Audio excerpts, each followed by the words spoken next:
Assalamualaikum warahmatullahi wabarakatuh. Alhamdulillahi rabbil alamin. Assalatu wassalamu ala ashrafil anbiya'i wal mursalin wa ala alihi wa sahbihi ajma'in. Baiklah yang sama-sama kita hormati Ibu Apoteker Mira Febrina Magister Sains selaku dosen pengampu mata kuliah Anatomi Fisiologi Manusia 1. Baiklah, kami dari kelompok 6 izin memperkenalkan diri. Kelompok 6 beranggotakan yang pertama ada Amanda Yulia, kedua ada Elizabeth Agustin, yang ketiga ada Jihan Akila Putri, yang keempat ada Marlina Alfitrah, yang kelima ada Muhammad Biaki Rizaldo, saya sendiri selaku moderator, yang keenam ada Nazwa Devia Putri, yang ketujuh ada Oktavia Rahmadani, 8 ada Sri Amanda, dan yang ke-9 ada Wahyu Reskia. Nah, di sini kelompok 6 akan menjelaskan atau mempresentasikan materi mengenai sistem saraf. Apa itu pengertian sistem saraf, serta penyusun sistem saraf, penggolongan sistem saraf, fungsi sistem saraf, gangguan, dan kelainan pada sistem saraf manusia. Baiklah, selamat menyaksikan video penjelasan dari kami. Semoga ilmunya atau materinya dapat teman-teman pahami dan bermanfaat bagi kita semua. Selamat menyaksikan. Baiklah, saya selaku pemateri pertama akan menjelaskan mengenai pengertian dan penyusun sistem saraf. Sistem saraf merupakan sistem koordinasi atau pengaturan tubuh berupa penghantaran impuls saraf ke susunan saraf pusat, pemrosesan impuls saraf, dan perintah untuk memberi tanggapan rangsangan. Unit terkecil pelaksanaan kerja sistem saraf ialah sel saraf atau neuron. Sistem ini terdiri dari sistem saraf pusat dan sistem saraf tepi. Sistem saraf pusat terdiri dari otak dan sumsum tulang belakang, dan sistem saraf perifer terdiri atas sistem saraf somatik dan sistem saraf otonom. Sistem saraf tersusun atas sel-sel saraf yang disebut dengan neuron. Neuron sendiri merupakan unit struktural dan fungsional dari sistem saraf. Neuron memiliki kemampuan merespon rangsangan yang cukup kuat. Neuron tidak bisa mengalami pembelahan, sehingga tidak dapat diganti jika sudah rusak. Neuron bersatu membentuk jaringan untuk mengantarkan suatu impuls atau rangsangan. Neuron sendiri terdiri atas dendrit, badan sel, nukleus, neurit, selubung mielin, sel Schwann, nodus Ranvier, dan sinapsis. Lalu, menurut fungsinya, ada 3 jenis dari sel saraf, yaitu yang pertama, sel saraf sensorik. Sel saraf sensorik merupakan sel saraf yang mempunyai fungsi menerima rangsang yang datang kepada tubuh atau panca indera, di mana akan dirubah menjadi impuls atau rangsangan saraf dan meneruskannya ke otak. Badan sel saraf ini bergerombol membentuk ganglia, akson pendek, dan dendritnya panjang. Yang kedua yaitu sel saraf motorik. Sel saraf motorik adalah sel saraf yang mempunyai fungsi untuk membawa impuls saraf dari pusat saraf atau otak dan sumsum tulang belakang menuju otot. Sel saraf ini mempunyai dendrit yang pendek dan akson yang panjang. Lalu yang ketiga yaitu sel saraf penghubung yang merupakan sel saraf yang banyak terdapat di dalam otak dan sumsum tulang belakang. Neuron atau sel saraf tersebut berfungsi untuk menghubungkan atau meneruskan impuls atau rangsangan dari sel saraf sensorik ke sel saraf motorik. Sel saraf sendiri mempunyai banyak fungsi. Di antaranya yaitu yang pertama menerima berbagai sensasi dari dalam dan luar tubuh, lalu yang kedua bereaksi pada sensasi tersebut, menghadapinya secara otomatis atau merasakan dan memikirkannya. Lalu yang ketiga, menyimpan memori dan melepaskannya bila dibutuhkan. Yang keempat, mengekspresikan emosi. Yang kelima, mengirimkan pesan untuk bagian sistem saraf lain, untuk otot, kelenjar endokrin, dan organ lain. Lalu yang keenam, mengontrol tubuh dengan mempertahankan kesehatan, menghindari atau menghadapi bahaya, dan mengingatkan aktivitas yang menyenangkan. Hai semuanya, perkenalkan nama saya Elizabeth Agustin dengan NIM 2101005 dari kelas S12B. Di sini saya akan membahas tentang penggolongan sistem saraf. Sistem saraf terdiri dari dua bagian utama, yaitu sistem saraf pusat meliputi bagian otak dan sumsum tulang belakang, sedangkan sistem saraf pusat tepi meliputi bagian atas sistem saraf somatik dan juga bagian sistem saraf otonom. Nah, di sini saya akan membahas tentang yang pertama, itu sistem saraf pusat. Sistem saraf pusat mempunyai fungsi utama dalam memegang semua kendali dan juga pengaturan terhadap keseluruhan kerja dan bagian jaringan saraf sampai ke bagian sel saraf. Sistem saraf pusat meliputi bagian atas otak besar, bagian otak kecil, bagian sumsum dan lanjutannya, dan juga sumsum tulang belakang. Saraf otak dan saraf sumsum tulang belakang yaitu meliputi saraf otak adalah saraf yang keluar dari otak menuju alat-alat indera. Misalnya yaitu mata, telinga, hidung, atau menuju otot-otot dan kelenjar tertentu. Saraf otak terdiri dari 12 pasang. Nah, sedangkan saraf sumsum tulang belakang adalah saraf yang keluar dari tulang belakang menuju alat-alat gerak tubuh seperti lengan dan kaki, serta otot dada dan leher. Saraf ini terdiri dari 31 pasang. Baik, sekian penjelasan dari saya ucapkan terima kasih. Perkenalkan, nama saya Jihan Akila Putri dengan NIM 2101074. Saya akan melanjutkan materi mengenai bagian-bagian sistem saraf pusat, yaitu otak besar, otak kecil, dan sumsum lanjutan. Yang pertama, saya akan membahas otak besar. Otak besar mempunyai bentuk lunak, kenyal, terdapat banyak lipatan, dan juga lebih berminyak. Bagian ini dikelilingi oleh suatu cairan yang bernama cairan cerebrospinal yang mempunyai fungsi dalam membantu memberi makanan kepada otak dan juga memberikan perlindungan terhadap otak dari dampak yang terjadi saat ada guncangan. Di bagian dalam otak besar ditemukan banyak pembuluh darah yang mempunyai fungsi dalam membantu menyuplai oksigen ke bagian otak besar. Otak besar terbagi menjadi 4 bagian, yaitu yang pertama bagian depan, yaitu adalah pusat gerakan otot, yang kedua bagian tengah sebagai pusat perkembangan ingatan dan kecerdasan, yang ketiga bagian samping yang berfungsi untuk menjadi pusat pendengaran, dan yang terakhir bagian belakang sebagai pusat penglihatan. Selanjutnya ada otak kecil. Otak kecil bisa ditemukan pada bagian belakang kepala dan juga dekat dengan leher.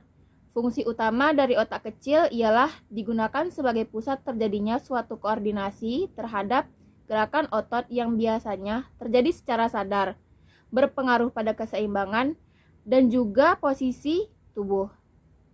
Selanjutnya yaitu sumsum lanjutan. Sumsum lanjutan terdapat di muka otak kecil dan di bawah otak besar, dan merupakan perpanjangan dari sumsum tulang belakang. Bagian dalamnya berisi neuron sehingga berwarna kelabu, sedangkan bagian luarnya berwarna putih karena berisi neurit dan dendrit. Fungsi sumsum lanjutan adalah sebagai pengatur pernafasan, gerakan jantung, dan gerak alat pencernaan. Selain itu, bagian sumsum lanjutan mempunyai peran khusus dalam mengantarkan semua impuls yang datang, kemudian dibawa menuju bagian otak.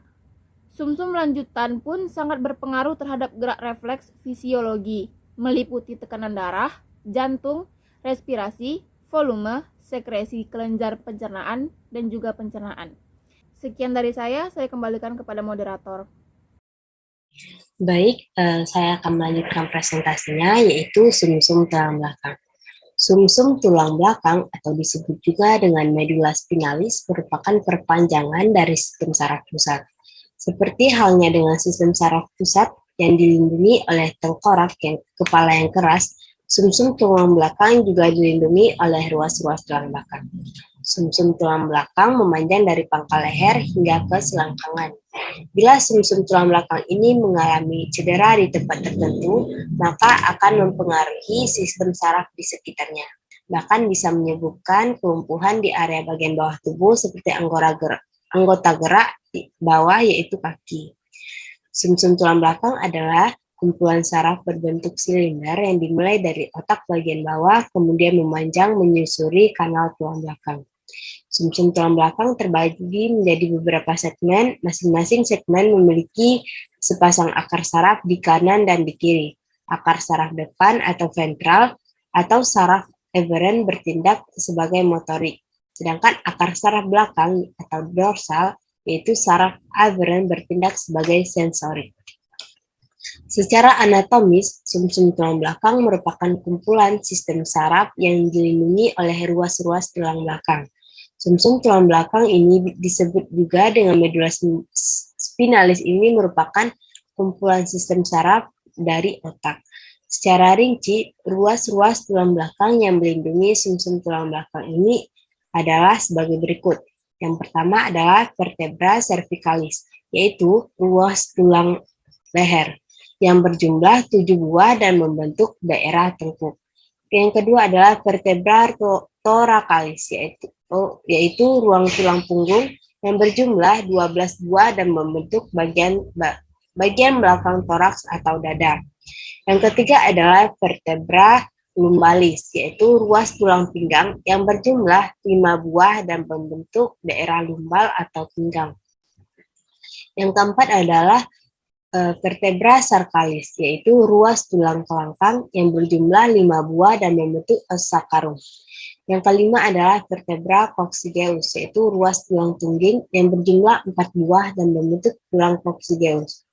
Kemudian, apa fungsi dari sumsum tulang belakang? Nah, sumsum tulang belakang merupakan tempat diproduksinya sel darah merah, keping darah, dan sel darah putih.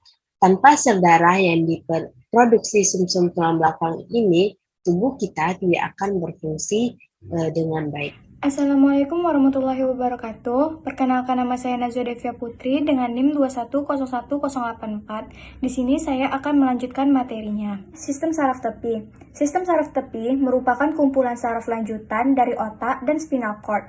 Sel-sel saraf ini membawa impuls ke saraf pusat. Saraf tepi berfungsi menghubungkan respon sistem saraf pusat ke tubuh dan bagian tubuh lainnya. Saraf yang membentuk sistem saraf tepi dinamakan sebagai akson. 1. Sistem saraf sadar. Sistem saraf sadar bekerja atas dasar kesadaran dan kemauan kita. Ketika kita makan, menulis, berbicara, maka saraf inilah yang mengkoordinirnya. Sistem saraf sadar terdiri atas 12 pasang saraf kranial yang keluar dari otak dan 31 pasang saraf spinal yang keluar dari sumsum tulang belakang 31 pasang. Sistem saraf tak sadar atau otonom. Sistem saraf ini bekerja tanpa disadari atau secara otomatis dan tidak di bawah kehendak saraf pusat. Contohnya, gerakan tersebut misalnya denyut jantung, perubahan pupil mata, gerak alat pencernaan, pengeluaran keringat, dan lain-lain.